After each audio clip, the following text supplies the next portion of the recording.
በትዳር ሁለታችሁ ወደ አንድ ተዋዳችሁና ተዋህዳችሁ ትመጣላችሁ እንጂ መጠባበቅና መፎካከር የለባችሁም። ስለዚህ ለአንድ ዓላማ የተለየ ሚና ተሰጥቷችሁ ሳለ ይበልጡንም እነዚህ ሚናዎች የምትወጡባቸው ፍጹም የተለያዩ ጸጋዎች ተሰጥቷችሁ ሳለ በጭራሽ ስለ ወንድም ዓለም ልትጠባበቁና ልትፎካከሩ አይገባም ነበር።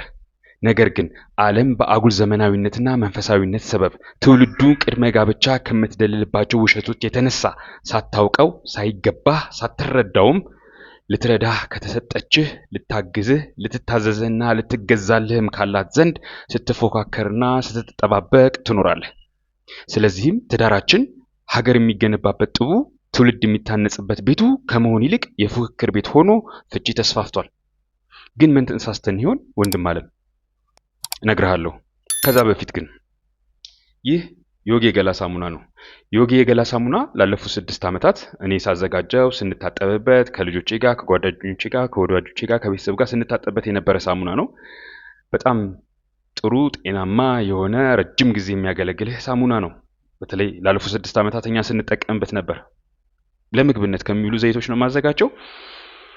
እንግዲህ አብዛኛው ገበያ ላይ የምናገኛቸው ሳሙናዎች ከምን እንደተሰሩ አናውቅም። ምንም እንኳን አላቸው ላይ ኢንግሪዲየንት ተብሎ ቢጻፍባቸው እንኳን ምን እንደሆኑ እነዛ ነገሮች ማንበብ እንኳን የሚቸግሩ ከ20 እና ከ25 አይነት በላይ ግብአቶች ያለባቸው ናቸው። እነዛ ሳሙናዎች ከታጠብን በኋላ ያላቸውን ኢፌክት አንተ ታውቃለህ። በጣም ብዙ ነገር ይገባባቸዋል። ስለዚህ የጎንዮሽ ጉዳታቸውም እንደዚሁ ይበዛል። ከዚህ የተነሳ እኔ ልጆች ወልጄ በነበርኩበት ልጆቻችን እያደጉ በመጡበት ጊዜ ላይ ሌላ ተለዋጭ ሳሙና ሚንስ ደግሞ በጣም ጤናማ የሆነ ሳሙና እንደሚያስፈልገን አውቄ ቤት ውስጥ ማዘጋጀት ጀመርኩ። ከዛኛ ተጠቀምንበት። እንዲሁም እያለ ወዳጆቻችን ተጠቀሙበት። ያው በመጠነኛ ብዛት ነው ማዘጋጀው። በጣም ብዙ ፕሮዳክሽን የለኝም፣ ምርት የለኝም። ግን ይህንን ሳሙና በ176 ግራም በ175 ግራም ማክሲመም ቢበዛ በ175 ግራም አዘጋጀዋለሁ። ምንም አይነት ለከለር፣ ለሽታ፣ ለቀለም፣ ለሽታ፣ ለማድረቂያ፣ አረፋ ማውጫ፣ ማቆያ ብዬ የምጨምርበት ኬሚካል የለም። በቃ እነዛ ነገሮች ቀርተውበት ቀለሙም ይቅርበት፣ ከለሩ ይቅርበት፣ ሽታው ይቅርበት፣ አረፋው ይቅርበት። አረፋ አለው በቂ ራሱ በጣም የሚያምር አረፋ አለው። ከዛ በተረፈ ግን ግንን ብሎ የሚኩረፈረፍ አረፋ አይወጣውም። እሱ ይቅርበትና ጥራት ያለው ጤናማ ነገር እናገኝ በሚል ይህን ሳሙና አመርተዋለሁ። ይሄ የምታየው ከለር አይደለም፣ ቀለም አይደለም፣ ቀለም ጨምሬበት አይደለም፣ አክቲቬትድ ቻርኮል ነው። ከከሰል ራሴ ነኝ የማዘጋጀው። በጣም ለቆዳ ተስማሚ የሆነ ነገር ነው። በተለይ ከቆዳችን ላይ መነሳት ያለባቸው የተደራረቡ የሞቱ ቆዳዎች ካሉ፣ ደረቅ ቆዳዎች ካሉ፣ እንዲሁም ደግሞ ወዝ ካለ፣ ትርፍ ኤክሰስ ወዝ ካለ እሱን በማስወገድ ደረጃ በጣም ያግዘናል። ከዛ አንጻር ይሄን አክቲቬትድ ቻርኮል ራሴ ሰርቼ ነው የምከትበት። በተረፈ ምንም አይነት ከለሪንግ አልጨመረበትም። ስለዚህ ሁለቱንም በ175 ግራም አዘጋጅቼው 300 ብር ታገኘዋለህ። የምታገኝበትን ሊንክ እዚህ ዲስክሪፕሽን ላይ ወይም ኮሜንት ላይ አስቀምጥልህና ጉግል ላይ ፔስት በማድረግ ሰርች በማድረግ ታገኘዋለህ። ሜክሲኮ አካባቢ ያለው ኖክ ማደያ አካባቢ ታገኘዋለህ። አይ ሆፕ እኛ እንደተጠቀምንበት ከወዳጆቼ ጋር እንደተጠቀምንበት ይህን ሳሙና አንተም እንደምትጠቀምበት ተስፋ አደርጋለሁ። እግረ መንገድንም ደግሞ ዩቲዩብ ቻናላችንን ታግዝልናለህ። አሁን ወደ ቪዲዮአችን እንመለስ። ጀግናው እንዴት አለ? ይህንን አይነት ምክር አይነገረንም። አንዳንዴም እንደዚህ አይነት መረር ያለ ነገር ለመስማት ትንሽ የሚጎረብጥ የሚመስል ነገር ግን በውስጡ ፍጹም እውነትና ጥበብ ያለበትን ምክር አይነገረንም። በተለይ አሁን ዛሬ አሁን ባለንበት ጊዜና ዘመን በጣም ለስለስ ያሉ ለሰው ጆሮ የማይከብዱ የተባሉ ምክሮች ወይም ደግሞ እንደዚሁ ዩቲዩብ ላይም ከሆነ ኦዲየንስ ይገኝበታል፣ አድማጭ ተመልካች ይገኝበታል፣ ሶዛት ሰብስክሪፕሽን እና ቪው ይገኝበታል የተባሉትን ይቀርባሉ እንጂ እንደዚህ ጭራሽ አስደንግጠው ሰው ያስበረግጋሉ ወይም ያሻሻሉ ተብሎ የሚታሰቡ ነገሮች አይቀርቡም። እኔ ግን ያው ይህንን ነገር ላለፉት 10 ዓመታት ስዘጋጅበት ሳጠናው ስለነበረ ወገኖቼ ማወቅ አለባቸው፣ ወንድሞቼ እህቶቼ መረዳት አለባቸው ብዬ አቀርባለሁ። ስለዚህ ከእንደዚህ አይነቱ ይልቅ ነገር ግን ይህንን አይነት ምክር ጥለን ይህንን አይነት ምክር ሳንቀበል ቀርተን ይህንን አይነት ምክር ኋላ ቀር ነው ብለን ምን ይፈጠራል? ማህበረሰባችን ራሱ እየፈረሰ ማህበረሰባችን ራሱ እየወደቀ ይመጣል ማለት ነው። አሁን የምናየው ነገር እንደዚህ አይነት መራር የሆኑ እውነቶች ተፈጥሯዊ እውቀቶች እየተጣሉ እየራቁ ሲመጡ ማህበረሰባችን እየተጎዳ እንደሆነ የምናየው ሀቅ ምን መሰከረው ሀቅ ነው። ትዳርን አንተ ወንዱ ይበልጡንም አባወራው ትመራዋለህ። አንድም የሚስትህ ራስ ገዥዋ አንተ ወንዱ በዓላማ ቀድመህ እርሷን ታስከትልበታለህ እንጂ እርሷ ሚስትህ ተገዥህ፣ ታዛዥህ፣ አጋዥህ በምንም አይነት መልኩ እና መንገድ ከአመራሩ አትመጣም። ይህንን እርግጥ አድርጎ የሚነግረን ሰው ያስፈልጋል። ስናውቀው ሜጃ መሸሻ እንደሌለን ስናውቀው ወደዛ እናድጋለን ወንዶቹ። ሴቶቹም ደግሞ ይሄ ትክክለኛና ብቸኛ ልከኛ መንገድም እንደሆነ ሲያውቁት ለዚህ የተስማማ ማንነትን ይዘው ያድጋሉ ወይም ደግሞ ይለማመዳሉ። ነገር ግን እንደዛ አይደለም። ያው ዘመናዊነቱ መንፈሳዊነቱ እየተቀላቀለ የተምታታ ትውልድ እየፈጠረ ማህበረሰብ እየፈጠረ እንገኛለን።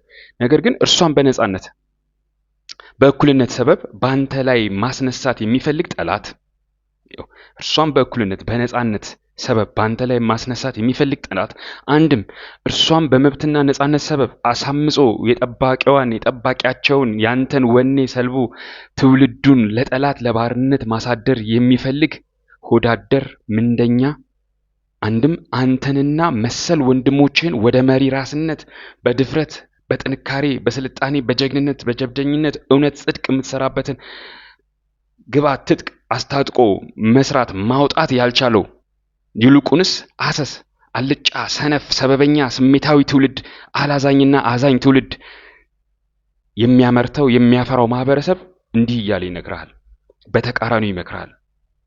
መሪ ራስነትን ማውጣት ሳይችል ሲቀር ካንተ ውስጥ ጀግናና መምራት የሚችል ከራሱ አልፎ ማህበረሰብና ሀገር መምራት የሚችል ትውልድ ማፍራት የማይችል ማህበረሰብ እንዲህ እያለ ይመክራል።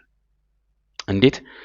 በእኩልነት ልፈፋ በአቻነት ሚናዊ ድርሻ ታግዛለች፣ ታግዝህ፣ ተጋገዙ። ይህ ምንድን ነው ወንድም አለም? ታናሽ የምታገባት ሴት ልታግዝህ እንዳላት እወቅ፣ ልታግዝህ እንደምትፈልግም እወቅ።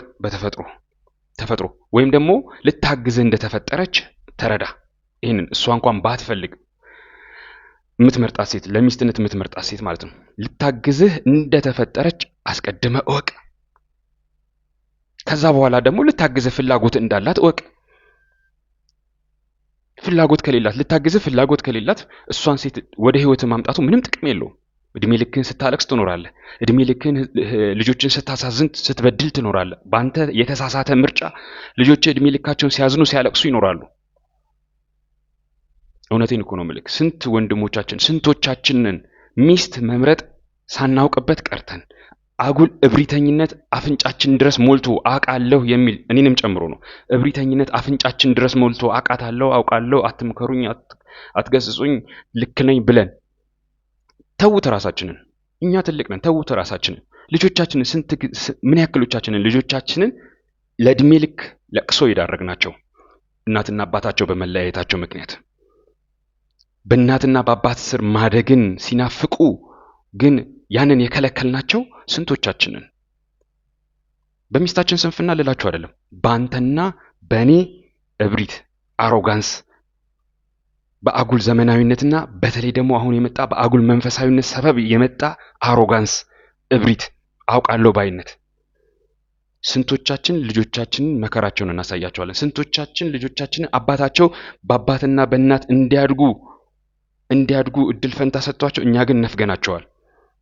ከዚህም የተነሳ ተፈጥሯዊ ጸጋቸውን እንዳያውቁት፣ እንዲጥሉት፣ እንዲጠየፉት መኖር ሰው መሆንን ራሱ እንዲጠየፉት ስንቶቻችን አድርገናቸዋል። ስንቶቹ እኮ ማንነታቸውን ቀብሮ በልብስና በሌላ ነገር ሸፍኖ ነው የሚንቀሳቀሱት። ለዚህ ነው አደገኛ እጽ ውስጥ አደንዛዥ እጽ ውስጥ የሚገቡት፣ ወደ ሌላም ወደ ሶሻል ሚዲያውም ወደ ሌላውም ተጠምቀው የሚቀሩት፣ ሊደርሱበት ከሚገባው ማማ ሊደርሱበት ከሚገባው ልዕልና ወድቀው የሚቀሩት እኮ ለዚህ ነው፣ ሌላ አይደለም። ይህ የኔና ያንተ የቤት ስራ ነው። እሱ ነው የምናገርህ ዛሬ። ታዲያ ልታግዝህ ልትረዳህ እንደተሰጠችህ እወቅ። ከዛ ደግሞ ልታግዝህ ልትረዳህ ፍላጎት እንዳላት እወቅ። ዋንስ ያንን ካወቅ፣ ይሄ ተፈጥሯዊ እንደሆነ ካወቅ፣ መጀመሪያ ያንተን የቤት ስራ። ምንድነው እንድታግዝህ የፈለከው? ያቺ ሴት ምንድነው እንድታግዝህ የፈለከው? ሰው ስለነገረህ ሰው ስላለህም አይደለም። ከሰው አስተያየት ልትወስድ ትችላለህ። ግን አንተ ስፔሲፊካሊ እኔ ሄኖክ ስፔሲፊካሊ ከከበደና ከዓለሙ ተለይቼ እኔ ሄኖክ በተለይ ከሚስቴ ምን አይነት እገዛ ምን አይነት እርዳታ ነው የምፈልገው? እግዚአብሔር አምላክ ራሱ በመጀመሪያ ሰውን ወንድና ሴት አድርጎ ሲለይ ሲፈጥር ሴቷ ምን አድርጋ እንድታግዘው በምን መልኩ እንድታግዘው ነው የፈጠራት። ይህን ተረዳ። ልትሰጥህ የማትችለውን ነገር ከሷ አትጠብቅ። ልትሰጥህ የማይገባትን ነገር ከሷ አትጠብቅ።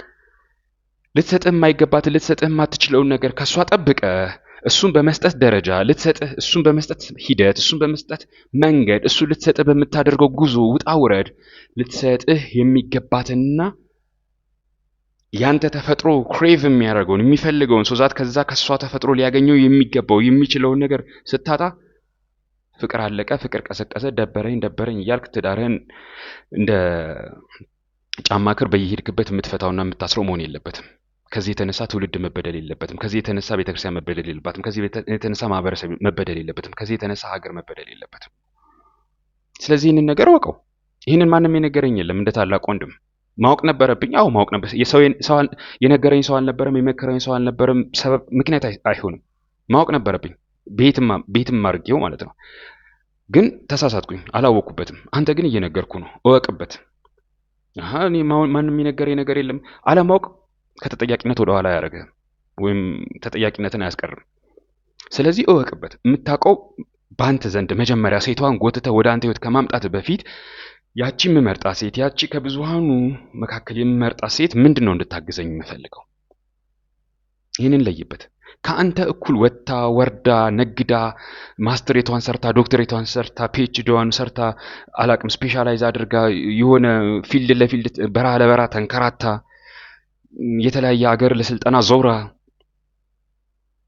ገንዘብ የምታመጣ ሶዛት በዛ አማካኝነት 2-3 ቤት ለመስራት ወይም ደግሞ አንድ ቤትም ለመስራት ይሁን ወይም ደግሞ የቤት ኪራዩንም ለመቻል ወይም ደግሞ ሌላም ያስቤዛችሁን ለመቻል ያንን ነገር ለማድረግ እሷ እንድታግዝ ትፈልጋለህ? እውነቴን ነው የምልህ። ይሄ ቀልድ አይደለም። በስነ ስርዓት ማስታወሻ ይዘህ የምትጽፈው ነገር ነው። አሁንም ከቻልክ ጻፈው ማስታወሻ ይዘህ። ይሄን ቪዲዮ ስጨርስ ከዚህ ቪዲዮ ላይ ይሄን ማስታወሻ ያዝና አጀንዳ ላይ መዝግብና ነገ የምታገባት ሴት ምን አይነት ሴት መሆን አለባት፣ በምን አይነት መልክ የምታግዝ መሆን አለባት፣ ምን አይነት ሴት ነች እኔን እንድታገዘኝ የምፈልገውስ ምንድን ነው? ይሄን በደንብ እርግጠኛው ከእሷ ጋር ስሜታዊ የሆነ ፍቅር የሚባል ነገር ውስጥ አትገባ። ዘፈን እየከፈትክ እሷን አስታውሳታለሁ፣ ይሄን ዘፈን ስሰማው እሷ ትዝ ትለኛለች፣ ይሄን ድራማ ሳየው እሷን ያስታውሰኛል፣ ይሄን ኬክ ቤት ሳየው፣ ይሄን ሻይ ቤት ሳየው እሷን ያስታውሰኛል እያል ከማለቃቀስ ዛሬ ማላዘኛ ዘፈኖች ሞልተዋል። ካላንቺ መኖር አልችልም እየተባለ አይደለ? እነሱ መተው ዝም ብሎ ህዋዌ ላይ ከሚጭሉ አየር ላይ ህዋዌ ላይ ከሚጭኑህ መጀመሪያ በዚህ ጉዳይ ላይ ኮንክሪት የሆነ እርግጠኛ የምትሆንበት ነገር ያዝ አጀንዳ ላይ። ስለዚህ አሁን እንዳልኩ ምን አልኩ አስቀድሜ፣ ካንተ እኩል ወታ ወርዳ የምታግዝ ትፈልጋለህ ወይ? ያንን ማሰብ ስህተት አይደለም። አሁን እየነገርኩ ያሉት እነዚህ ነገሮች ለያቸው ስለ እነዚህ በራሳቸው ስህተት ናቸው እያልኩኝ አይደለም። ግን የራሳቸው የሆነ ዋጋ የሚያስከፍሉ ነገር አለው አይደለ? እነዚህ ነገሮች የራሳቸው ትሬድ ኦፍ አላቸው። ትሬድ ኦፋቸውን አወቀው። ትሬድ ኦፋቸውን ሳታቅ ትሬድ ኦፋቸው በሆነው ነገር ላይ እሷን አትጠብቃት። አትመጣልህም። 2 ቦታ ልትሆን አትችልም። እሷ አንድ ሰው ነች። ታስጨንቃታለህ። መግባባት ያቅታችኋል። ሊትራሊ አያግባባችሁም። በእርግጥም ደግሞ ባያግባባችሁም ደግሞ አይደንቅም፣ ወደ ግጭት ታመራላችሁ። ነገር ግን አንተ ወታ ወርዳ ካንተው ጋር ወታ ወርዳ የምታግዝ ሴት ከምትፈልግ ከሆነ ያቺ ሴት በቤት ውስጥ ተቀምጣ አንተን ለማገልገል ብትቸገር ወይም አንተን ባታገለግል አንተን ለመታዘዝ ብትቸገር ወይም አንተን ባትታዘዝ አይድነቅህ። ወንድም አለም አይድነቅህ። አስቡ እስቲ ካንተ እኩል ጠዋት 12 ሰዓት ወይ 1 ሰዓት ከቤታችሁ ወጣችሁ በዚህ ከተማችን ላይ ለምሳሌ አዲስ አበባን ብንወስድ አዲስ አበባ ላይ ባለ የትራንስፖርት ችግር ክፍለ ሀገርም ቢሆን ተመሳሳይ ነገር ውሰዱ። እንግዲህ አዲስ አበባም ስላልኩኝ አዲስ አበባ ላይ ለእያንዳንዱ ሰው ይሰራል ማለት አይደለም፣ ግን ብዙሃኑን ነው የምጠቀመውና ባለው የትራንስፖርት ችግር ጠዋት ተነስታችሁ ተጋፍታችሁ መኪናም ነድታችሁ ይሁን ታክሲም ይዛችሁ አውቶቡስም ባቡርም ተጠቅማችሁ ይሁን ካንተ እኩል ወጣለች፣ ካንተ እኩል ደጁን ስትል ቆይታለች፣ ካንተ እኩል ካለቃ ጋር ከበታቿ ካሉት ሰራተኞች ጋር ከጎን ካሉት አጋዥ ሰራተኞቿ ጋርም እንደዚሁ ብዙ ነገር ስትለዋወጥ ቆይታለች። ይህች ሴት እንደዛ ደክማ ስትመጣ ትዕግስቷ ትህትናዋን የሚፈታተን ነገር ገጥሟት ነው የምትመጣው። ምንም ጾታዊ ትንኮሳ ነው ምናምን አይደለም። የሥራው ጸባይ ራሱ በጣም ዲማንዲንግ እየሆነ በመጣ ቁጥር ያንን ነገር እያሟጠጠባት ነው የምትመጣው። ስለዚህ እቤት ከ6ቱ የሥራ ቀን 4ቱን 3ቱን ፊቷን አጨማዳ ብትመጣ አይግረምህ፣ አትደነቅ። ያቺን ፊቷን ያጨማደዳች ሴት እቤት ውስጥ ገብታ ምናልባት አንተ ማታ አምሽተህ መስራት ብትፈልግ ለአንተ ቡና ታፈላለች ወይ፣ ለአንተ ቀዝቃዛ ውሃ ትሰጣለች ወይ፣ ሌላም ነገር አትጠብቅ። አይሆንም። አንድ ሰሞን ይሆናል። ያው ብዙ ነገሮችን መስዋዕት አድርገን የመጀመሪያው የፍቅር ሰሞን ወይም የሆነ ወቅቶች ላይ ይሆናል። ግን በቋሚነት አይሆንም። እነዚህ ነገሮች ልታደርጋቸው አትችልም። በቋሚነት እሷ የምትታዘዝለት ወደዚህ ወደዛ የሚያደርጋት የሚያዛት የሚያሰራት አለቃ አላት በቋሚነት። ወደድክም ጠላህም በትዳር ህይወታችሁ ውስጥ እሷ ጋር ያለውን የመታዘዝ ጸጋ በአብዛኛው ኮንሱም የሚያደርገው በአብዛኛው የሚወስደው በአብዛኛው የሚጠቀምበት እሱ አለቃዋ ነው እንጂ አንተ አይደለህ። ኦቪየስ ምንም ጥርጥር የለውም። በአብዛኛው የሚጠቀምበት እሱ ነው። ለምን ከ24ቱ ሰዓት ውስጥ አብዛኛውን አክቲቭ የምትሆንበትን ሰዓት እዛ የስራ ቦታዋ ላይ የስራ ገበታዋ ላይ ነው ያለችው። እዛ የስራ ገበታዋ ላይ ደግሞ ከስራዋ ጸባይ የተነሳ ዲማንዲንግ ከሆነው ስራ ጸባይ የተነሳ ከበላዩ ያለ አለቃ ወይም ደግሞ አገልግሎቷን የሚፈልገው ደንበኛ የመታዘዟን ጸጋ ይጠቀምበታል። እሷም ደግሞ ትሰጠዋለች። ምንም ስተት የለውም፣ ምንም ጥፋትም አይባልም። ምክንያቱም አፍተሮል አለቃዋ ከሆነ ቀጣሪዋ ነው፣ ሊያሰራት ይገባል። ደሞዝ የሚከፍላት እሱ ነው። ደንበኛዋም ከሆነ ደንበኛ ንጉስ ነው። ስለዚህ የጠየቃትን ልታደርግ፣ ያዘዛትን ልትፈጽም፣ አምጪ ያላትን ልታመጣ፣ መልሽ ያላትን ልትመልስ፣ አስተካከል ያላትን ልታስተካክል ብዙ ነገር ይፈጸማል በዚህ ውስጥ ማለት ነው። ጤናማው በሆነው የትራንዛክሽን ወይም ግብይት ነው የምልህ። እንግዲህ ከዛ ያለፈም ደግሞ ወሲባዊ ትንኮሳም ደግሞ ሊኖር ይችላል። በተለይ ያው ከዚህ በፊት ነገር ያለው ኮርፖሬት ካምፓኒዎች ላይ የተለመደ ነገር ነው፣ እንደ ባንክ፣ ኢንሹራንስ፣ ገቢዎች፣ አየር መንገድ፣ ቴሌ የሚባሉ ቦታዎች ላይ ማለት ነውና ይህንን ነገር ስታስቡ ታዲያ አንደኛው ነገር ምንድነው? እንደዛ ካንተ እኩል ወጥታ 10,000 እና 15,000 20,000 እና 30,000 አምጥታ እናጋጭና አጋይተን የቤት ኪራይ እንችላለን፣ ይሄን ያክል የቤት ኪራይ እንችላለን፣ ወይም ደግሞ እንደዚህ አይነት ቤት መግዛት እንችላለን ተበድረን፣ ወይም ደግሞ እንደዚህ አይነት መኪና መግዛት እንችላለን፣ ወይም ደግሞ እንደዚህ አይነት ላይፍ ስታይል፣ እንደዚህ አይነት የኑሮ መንገድ አፎርድ ማድረግ እንችላለን፣ መሸከም እንችላለን፣ ማውጣት እንችላለን ብለህ የምታስብ ከሆነ ከሷ ይሄንን ከፈለክ ከዚህ ሴት እቤት ስትገባ ቀዝቃዛ ውሃ አትጠብቅ፣ ለእግር ነጠላ ጫማ አትጠብቅ፣ ቡና አፍልታ ታጠጣኛለች ብለህ አትጠብቅ። ያን ያክል አትጠብቅ ነው እንጂ ያልኩህ አታረግልህም አላልኩም። ግን አትጠብቀው፣ ያን ያክል ኤክስፔክት አታድርግ። ምክንያቱም ዲስአፖይንት የመደረግ እድል ሰፊ ነው። ስለዚህ ያንን ለዚህ ስትል መስዋዕት ማድረግ ነው ማለት ነው አይደለ? ያንን ይሄኛው የበለጠብህ ከሆነ ያኛው መስዋዕት ታደርጋለህ። አይ ያኛውን እበልጣለሁ የምትል ከሆነ ደግሞ ሌላ ሴናሪዮ ትፈልጋለህ።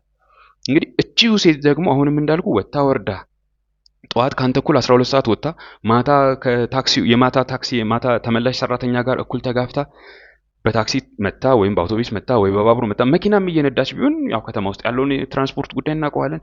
እየነዳችን ቢሆን አሰልቺውን መንገድ አጠናቃ ቤት ከመጣች በኋላ ካንተ ጋር ተነፋፍቆ የወሲብ ፍላጎቱ ኖሮ ወሲብ መፈጸሙን ኤክስፔክት አታድርገው።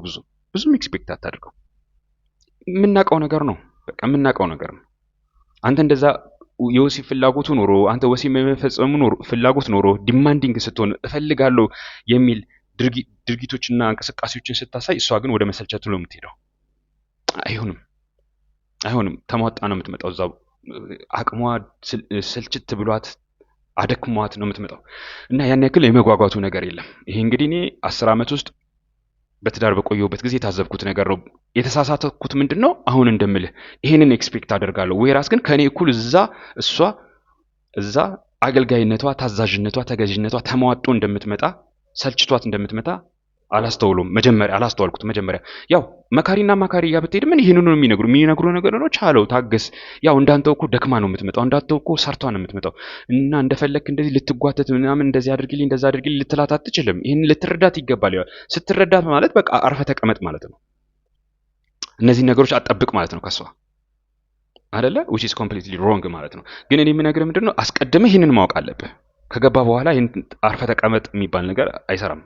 ከዛ በኋላ ነገሮችን ማስተካከል ይቻላል። ግን አስቀድመህ ግን ይሄንን ነው አስቀድመህ ካንተ እኩል ወጣ ወርዳ የምትመጣ ከሆነ እቤት ስትገባ ቀዝቃዛ ውሃ ትሰጠኛለች፣ ቡና ትሰጠኛለች ብላ አትጠብቅ። ይሄ ብቻ ሳይሆን ልጆች ትወልድልኛለች ብለህም አትጠብቅ። ያን ያክልም አሁንም እንዳልኩ ለምን ካንተ እኩል ወጣ ነው የምትገባው። በአመት ውስጥ 9 ወር እርግዝና ልታሳልፍ ይጠበቅበታል። ከ9 ወር እርግዝና በኋላ ደግሞ ጡት ማጥባት አለ። ያው ዛሬ ብዙዎቹ ጡት ማጥባትን ፈቃደኛ ባይሆኑ ጡት ማጥባት አለ። ሌሎች የልጅ ቀድሞ ያለ የልጅ እንክብካቤ 2 ዓመት እስኪሞላ ድረስ ያለ የልጅ እንክብካቤ አለ። እነዚህ ሁሉ ኢሞሽናልም ይሁን ፊዚካል ፕሬዘንስ ይፈልጋሉ፣ ኢንቨስትመንት ይፈልጋሉ፣ መገኘት ይፈልጋሉ ከልጆች ጋር አይደለ? እንዴት አድርጋ ነው ይሄንን የምታደርገው? ጠዋት 12 ሰዓት ወጣ ማታ 12 ሰዓት ገብታ በጣም ይከብዳታል። ስለዚህ ላልተወሰነ ጊዜ እርግዝና የሚባለውን ነገር ማስረዘም ሊኖር ይችላል። ወይም ደግሞ አንድ ልጅ ወልዶ ከዛ 4 ዓመት ትንሽ ቆይቼ ደግሞ ከዛ ሁለተኛ ልጅ ወልዳለሁ የሚባል ነገር ሊመጣ ይችላል። ሌሎችም ነገሮች ለምሳሌ እንደኔ ብዙ ልጅ የመውለድ ፍላጎትና አላማ ካለ ከዚች አይነቷ ጋር ምንም እንኳን ቆንጆ ብትሆን፣ ምንም አይነት እንኳን ትሁት ብትሆን፣ ምንም አይነት መንፈሳዊ ብትሆን ከዚች ልጅ ጋር ትዳር መስረት ትዳር ወደ ፈተና ነው የሚገባው ማለት ነው። ትዳር ወደ ፈተና ነው የሚገባው። ስለዚህ እነዚህን ነገሮች ማሰብ ይፈልጋል፣ እነዚህን ነገሮች ማስተዋል ይፈልጋል ማለት ነው። ልጆች እንድትወልድልህ ከፈለክ ጊዜዋን ለሌላ ሰው ጊዜዋን ሌላ ቦታ ኢንቨስት የምታደርግ ሴት መምረጥ የለብህም። ያቺን ሴት ማለት ነው። ብትወልድም እንደዚች አይነት ሴት እንግዲህ ብትወልድም መርጣት ሚስት ትሆናለች ብለህ መርጣት፣ እንደዚችው አይነቷን ሴት ሚስት ትሆናለች ብለህ መርጣትም ደግሞ ልጆች የማሳደግ አቅምም ወኔም አይኖራትም፣ ተነሳሽነቱም አይኖራትም። ስለዚህ ያላት አማራጭ ገና በተወለዱ በ3 ወራቸው ወይ በ3 ወር እንኳን በ6 ወር እና በ9 ወር ውስጥ ሞግዚት ጋር ነው ልትጥላቸው የምትችለው፣ ወይም ደግሞ ዴኬር ነው የምትጥላቸው። ያው ዴኬር ደግሞ ከዚህ በፊት ነግሬያለሁ፣ የካርል ማርክስ የሶሻሊስቶች ሸፍጥ የተሰራበት ስራ ነው። ስለዚህ ዴኬር ነው ልታደርጋቸው የምትችለው። ብታሳድጋቸውም በደስታ ስለማታሳድጋቸው፣ በፍቅር ስለማታሳድጋቸው ያው የምንሸዋወድበት የእናት ፍቅር የምንለው ነገር አለ። ግን እንደዛ ባለማሳደገዋ እየተበሳጨች ስለምታሳድጋቸው ለሴት ልጆቿ መጥፎ አርአያ ነው የምትሆናቸው። እንዴት መጥፎ አርአያ ትሆናቸዋለች? እኔ እኮ እናንተን ብዬ እንጂ እናንተን ስል እንጂ ተምሬ ይሄን ሰዓት ዶክተሬት ይዤ ነበር፣ ማስትሬት ሰርቼ ነበር፣ ይሄን ሰዓት ነግጄ እንደዚህ አትርፌ ነበር፣ ይሄን ሰዓት እንደዚህ አድርጌ ብማር ኖሮ ተይ ባይለኝ ኖሮ እንደዚህ አርፌ ባልቀመጥ ኖሮ ብማር ኖሮ ይሄን ያክል አምጥቼ ለእናንተ ይሄን ያክል ገዝቼላችሁ ለራሴ ይሄን ያክል አድርጌ እንደዚህ አይነት ኑሮ እንኖር ነበር እያለች ለልጆቿ የምትነግራቸው ናት። ስለዚህ ሴቶች ልጆቿ ምን ይማራሉ? እናትነትን ጥላቻ፣ አባታቸው የሰጣቸውን የእናትነትን ጸጋ መጥላት ይማራሉ። አይቻለሁ፣ ብዙ ታናናሾች አሉኝ። እኔ እናት መሆን አይፈልጉም። ምን በወጣኝ እንደዚህ አድርጋ አሳድጋኝ አይቼ እናትነትን ምን አድርጌ ቀናበታለሁ? ምን አድርጌ ወደዋለሁ? የሚነገራቸው ነገር አለ፣ በአፍም በተግባርም የሚያዩት ነገር አለ። ስልቹነት፣ ብስጩነት፣ አመስጋኝ ምስጋና ቢስነት፣ ይህንን የሚማሩት ነገር አለ። ስለዚህ ልጆቻችን አድገው እናት መሆን አይፈልጉም። ልብ አድርጉ፣ ወሲብ አይፈጽሙም አላልኩም፣ እናት መሆን ግን አይፈልጉም። እናት መሆን አይፈልጉም አይደለም፣ ቀድሞም ራሱ ሚስት መሆንም አይፈልጉም። ስለዚህ ያቺን ሴት ገና ለገና የሆነ ነገሯን ወድጅላታለሁ፣ ገና ለገና የሆነ ሰንበት ትምህርት ቤት ስትመላለስ አይቻታለሁ፣ መንፈሳዊ ነች ወይም ዘመናዊ ነች፣ እንችን ተምራለች፣ ማስትሬት ሰርታለች፣ ይህን አድርጋለች፣ እዚህ ላይ ደርሳለች። እሱን ተወውና እቺ ሴት እኔ ህይወት ውስጥ አምጥቻት ምንድን ነው እንድታግዘኝ የምፈልገው? ልጆች ወልዳ እንድታሳድግልኝ እፈልጋለሁ ወይ? ፍላጎቷስ እሷ ራሱ እንዴት ነው? ለእኔ ተገዝታ መኖር ትችላለች ወይ? እናት መሆን ትፈልጋለች ወይ? ልጆች ማሳደግ ትፈልጋለች ወይ? ልጆች መውለድ ትፈልጋለች ወይ? አንድ ልጅ አይደለም፣ ሁለት እንዳያጡት አይደለም፣ 4 እና 5 6 ልጅ መውለድ ትፈልጋለች ወይ? ካልፈለገች ለምንድን ነው እችን ሴት የምታስጨንቃት? አታስጨንቃት። ምክንያቱም ልትሰጥህ የማትችለውን የማትፈልገውንም ነገር ነው የምታስገድዳት። እንዳው ብታረገው እንኳን በንቀት ስለምታደርገው ፍሬው አያምርም። አሁን እንዳልኩ ሴቶች ልጆቿ የምታሳድጋቸው ያንተም የሷም የሆኑት ሴቶች ልጆች ሲያድጉ እናት መሆንን ተጠይፈው ነው የሚያድጉት። ሲቀጥል ወንዶቹ ንክር ያሉ ምስኪኖች ነው የሚሆኑት። እንዴት እትለኝ? በቃ እናትነት እንደዚህ ከሆነ እኔ ሚስት አግብቼ ለምን እንደዚህ አሰቃያታለሁ? እኔ አልፈልግም። በእሷ ፍላጎት ነው። እሷ ከፈለገች ይሆናል፣ እሷ ካልፈለገች ይቅር። ለሷ አስቦ ለሷ ተጨንቆ ማለት ነው። አዚፍ አባቷ ጨቋኝ ነው፣ አባቷ አምባገነን ነው እንድትወልድ የሚያደርጋት የሚያስገድዳት። አንተ ግን ለሷ አስበህ ወይም ደግሞ ወንዱ ለሷ አስቦ ተጨንቆ አንድ ከወለደች ይበቃል፣ ሁለት ከወለደችም ይበቃል፣ እሷ እንደፈቀደች እሷ እንደወደደች የሚል ወንድ ይፈጠራል። ሀገር መገንባት፣ ማህበረሰብ ማነጽ፣ ትውልድ መፍጠር እንዳለበት ኃላፊነት እንዳለበት የማያቅ ቢያቅም የሚንቅ ንክር ያለ ምስኪን ወንድ ይፈጠራል። ስለዚህ ጠቅለል አድርገን ስናስቀምጠው ምን ለማለት ነው? የምታገባትን ሴት የምታገባት ሴት እኔ በወቅቱ የተሳሳትኩት ነገር እኔ ፍላጎቶቼ እንደዛ ሆኖ እነዛ ፍላጎቶቼን የማትሰጠኝን ማላገኝበትን ቦታ ነበር የሄድኩት። ደሞም አላገኘሁም። ባላገኘን ጊዜ ነገሮች እየበሱ በመጡ ጊዜ ያው የውሃ ቀጠነ ምክንያት ይፈልጋል። ምንም የረባ ምክንያት አይደለም። በቃ የሆነ ምክንያት ይፈጠራል። ደግሞ ዛሬ ጊዜ ትዳር ለማፍረስ እኮ ምክንያት አያስፈልገንም። ታውቀዋለህ አይደለ? የቤተሰብ ህጉን እንደዛ እኮ ነው። አንተም ሆንክ እሷ ትዳራችሁን የማትፈልጉት ከሆነ አልፈልግም ካላችሁ ሄዳችሁ ምንድነው ምክንያት የለኝም፣ በቃ ይፈርሳል። እስከዚህ ድረስ ነው። ለዛ ነው በየሚዲያው እንደ ጀብድ ሴቶቹ ፈት የሆኑትን ሴቶች 2 3 4 ልጅ ያለ አባት አሳደገች ተብሎ እንደ ጀግና የሚቀርቡት ለዛ ነው። ስለዚህ እንደዛ ሆኖ ይቀርባል። እና ምንድነው የምልህ ታዲያ የምታገባት ሴት ካንተ ጋር እኩል ወጣ ሰርታ የምትገባ ከሆነች ሴት ያንተ ተፎካካሪ ነች። አንተ ወንበር ትገዛለህ፣ እሷ ሶፋ ትገዛለች። መተጋገዝ ይመስላል አይደል? አይደለም፣ መፎካከር ነው። እኔ እኮ ከሷ አላንስም ነው። እሱ ለልጆቹ እንደዚህ ያደርጋ፣ እኔም ለልጆቼ እንደዚህ ያደርጋለሁ። እኔም ለልጆቼ እኮ አላንስም። ይሄ ፉክክር ነው። ሊትራሊ ከልጆቼ እናት ጋር የገጠመን ነገር ይሄ ነው። አሁንም እንኳን ተለያይተንም እንኳን the same kind of bullshit ነው ህይወታችን ውስጥ የሚገጥመን። እንደዚህ አይነት ነገሮች ማን ያበረታታሉ? በተለይ እነዛ ሆዳደሮቹ አልጫና ምስኪን የሆኑ ወንዶች ዙሪያችን የሚገኙ ሴሰኛ ወንዶች፣ ልክስክስ ወንዶች አሉ የሚያበረታቱ። ከሷ አታንሽም፣ እንዴት ካንተ በታች እንዴት ትቆጥራታለህ? አንቺ ከሱ በታች ነሽ እንዴ? አይደለሽም። እሱ ያደረገ አንተ ያረከውን እኮ ማድረግ ትችላለች እንዴ? እኔ ማድረግ የማልችለውን እኮ ማድረግ ትችላለች እሷ። ለምን እኔ ማድረገውም ማድረግ ትችላለች ተብሎ ፉክክር ውስጥ እንገባለን? this is completely wrong እኮ። እግዚአብሔር አምላካችን እኮ እኔ ማድረግ የምችለውን ነገር ማድረግ የምትችል ሴት አይደለም የፈጠረልኝ። እኔ ማድረግ የሚደክመኝ የሚያንሰኝ የሚያጥረኝ ጊዜ ላይ ቦታ ላይ በበዛው በተትረፈረፈው ማድረግና መስራት የምትችል እሱንም ስትሰራ ደግሞ ደስ የሚላት ህይወት የሚሆናት ሴትን እኮ ያመጣልኝ። ልጆች በመውለድ ህይወት የምታገኝ ሴትን እኮ የሰጠኝ፣ ረዳትን እኮ ነው የሰጠኝ። ለምን ከኔ ጋር ፉክክር ትገባለች? እኔ ጫማ ስገዛ እሷም ጫማ ትገዛለች። እኔ ወንበር ስገዛ እሷም ወንበር ትገዛለች። ወይም ደግሞ እኔ ወንበር ካልገዛው እሷ እኔ ወንበር የመግዛት ችሎታ አለኝ ብላ ታሳየኛለች ማለት ነው። እኔ ለልጆቹ የሆነ ነገር ሳደርግ እሷም ለልጆቹ እኔም እንደዚህ ማድረግ። እኔ እኮ ካንተ አላንስም፣ እኔ እኮ ከአባታቸው አላንስም፣ እኔ እኮ ይሄ እኮ ሊትራሊ መተጋገዝ አይባልም፣ መፎካከር ነው። አንተም ሴቷን እንደዚህ አድርገህ የምትመርጣት ከሆነ የምትጋብዘው ወደ ህይወትህ የምታግዝህን ሳይሆን የምትፎካከርህን ይሆናል። ግን አይታወቅም። ለዛ ነው ቅድም ሳናውቀው ሳንረዳው ሳይገባንም የምትፎካከርን እናመጣለን ያልኩ መግቢያ ላይ። ስለዚህ ከዚህ መጠንቀቅ አለብህ ወንድም አለ። መብትህ ነው የፈለግከውን ነገር ማድረግ። እኔ በአንተ ህይወት ውስጥ እየገባው እየፈተፈትኩ አይደለም፣ ግን ምን አይነት አደጋ እንዳለው ተረዳው። አደጋው በአንተ ላይ ብቻ አያውቁም፣ በነዛ ምስኪን በሚያሳዝኑ ሳትጠይቃቸው ሳይጠይቁህ በተለይ ሳይጠይቁ ያመጣቸው ልጆች ላይ ይወርዳል። ከዛ ደግሞ ወደ ትውልዱ፣ ወደ ሀገር፣ ወደ ማህበረሰብ ይተርፋል። ለሁላችንም ይተርፋል መዘዙ። ስለዚህ የምትረዳ ሴት ማለት ምንድን ነው? የምትፎካከር ሴት ማለት አይደለም። ባንተ ሚና እንድታግዝህ ከፈቀድክ፣ ባንተ ሚና ካላገዘችኝ ካልክ በእርግጠኝነት የምትፎካከርህን ሴት ወደ ህይወትህ እያመጣ ነው። ይሄንን ወቅ። ምክንያቱም በእኔ ሚና አግዥኝ ካልካት ያንተ ሚና ይሄ ነው፣ ያንተን ሚና ነው እያገዘች ያለው። ስለዚህ ካንተ ሚና ጋር እኩል መስተካከል ትሞክራለች፣ ትፈልጋለች። ባነሰች ቁጥር ካንተ እኩል መሆን አለብኝ ብላ ታስባለች። ያ ሳታውቀው ወደ ፉክክር ህይወት ውስጥ ያስገባታል። ኖ ዌይ። ይህ ማለት አትስራ አይደለም፣ አትስራ እያልኩ አይደለም። ባትሰራ ይመረጣል። ለሴት ልጅ ውጭ ወጥቶ አሁን ካለው ስትራግል፣ አሁን ካለው መከራ አንጻር፣ አሁን ለምሳሌ እኔ ኮርፖሬት ካምፓኒ ላይ ሰርቻለሁ፣ ባንክ ላይ ሰርቻለሁ። ለሴቶቹ ልጆች በጣም ነው የሚያሳዝነው። ወጥቶ በየቢሮ በየሱቁ በየመንገዱ ደንበኛ ፍለጋ፣ ደንበኛ ማሳመን፣ ገለምን የሚሉት ነገር፣ በዛ ላይ ደግሞ እነሱ መስጠት የማይችሉት ነገር እነሱ አይሰጡትም። ምንም አይነቱን ሰርቪስ ከበላይ ካለቆቻቸው ተሰጥቷቸው በእነሱ አማካይነት ኩሬት ተደርጎ የሚመጣ ሰርቪስ ነው። እነሱ በራሳቸው በፈቃዳቸው የሚያነሱት የሚጥሉት አይደለም። በጣም ጥቂት ነው እንደዛ ማድረግ የሚችሉት። ስለዚህ ለብዙ ነገር ይጋለጣሉ። እያየንም ነው ደግሞ ብዙዎች የራሳቸውን ህይወት አይደለም ትዳራቸውንም በዚህ ያጣሉ። ለዛ ነው ብዙ ጊዜ እንደዚህ አይነት ሴቶች ንክር ምስኪን የሚያገቡት። ብዙ ጊዜ የእነዚህ ሴቶች ባሎች ወንድ አባወራ መሆን የሚችሉ አይደሉም። ከሆነ ያስቀምጣል እንጂ ከዚህ ያርቃታል እንጂ እዚህ ውስጥ አይተዋትም። ሊትራሊ እውነቴን ነው የምልህ።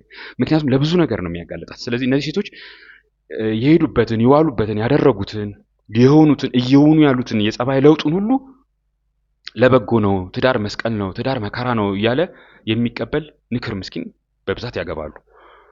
ያው የሚሳካላቸውም ትዳራቸውም የሚቆየው ያ ነው። ይሄ ትዳር ለሰዎች አርአያ ተደርጎ አይነገርም። አውቃለሁ በደንብ አድርጌ እነዚህ አይነት ትዳሮች አርአያ ተደርጎ አይነገርም። ግን 20 እና 25 ዓመት ተቆይቷል ተብሎ ካባ ተደርቦ ኢዮቤልዩ ይከበርለታል። በቴሌቪዥንም ሊነገር ይችላል። ዳትስ ትውልድን የሚያሳስተው ነገር እሱ ነው። ስለዚህ ይሄን ነገር ተረዳ። በቤት ሆና ታግዘኝ ብትልስ? በቤት ሆና ታግዘኝ፣ በቤት ሆና ትራዳኝ ካልክስ ምንድነው የሚገጥም ነገር? በቤት ሆና ታግዘኝ ካልክ ያው ውጭ ወጣ ስራ ትሰራም፣ ገንዘብ አታመጣም። ገንዘብ ማምጣቱ ያንተ ስራ ይሆናል ማለት ነው። ገንዘብ ማምጣቱ ያንተ ስራ ከሆነ ደግሞ አፍርድቤ ግጠ በአንድ መስክ አይደለም በሁለት በሶስት አይነት መንገድ ገቢ ለማምጣት ትሞክራለህ። በነገራችን ላይ ገንዘብ በማምጣቱ ደረጃ ረዳት እሷ አይደለችም መሆን የነበረባት። ይሄ ለዚህኛው ቪዲዮ አይሆን፣ ሌላ ቪዲዮ እናደርግበት አይደለ? አዎ ሌላ ቪዲዮ እናደርግበት። ለዚህኛው ተጨማሪ ሌላ ቪዲዮ እንስራ። ተጨማሪ ነገሮችን እናመጣለን። እንዴት አድርገህ አንተ ከፉክክር ካለበት ህይወት መራቅ እንዳለብህ፣ ለፉክክር የሚጋብዝ ለፉክክር የምትጋብዛትን ሴት ማምጣት እንደሌለብህ፣ ህይወት በዛ ፉክክር ምክንያት ትዳርህ እንዳይፈርስ፣ ቤቴ ፉክክር ከመሆኑ የተነሳ ማንም እንዳያበላሸው እንዳያፈርሰው፣ ራሳችሁ እንዳታፈርሱ፣ ሌላ የውጭ ሰው አይደለም፣ ራሳችሁም እንዳታፈርሱት፣ ልጆቻችሁንም ወደ አላስፈላጊ ህይወት ውስጥ እንዳትከቷቸው። ስለዚህ በቤትህ ሆና ታግዝህ ከተባለ ከውጭ ያለውን የሥራ ሸክም እንዴት ትወጣዋለህ? እንደገናስ ደግሞ በቤትህ የምታግዘው ምንድን ነው? እንደገና ደግሞ እሷ በቤትህ በማገዟ አንተን ምንድን ነው የምታጣው ነገር? በቤት ማገዝስ ደግሞ ኋላ ቀርነት ነው አይደለም? እነዚህ ነገሮች እስቲ ሌላ ቪዲዮ እንስራባቸው። በርታልኝ ወንድም አለም።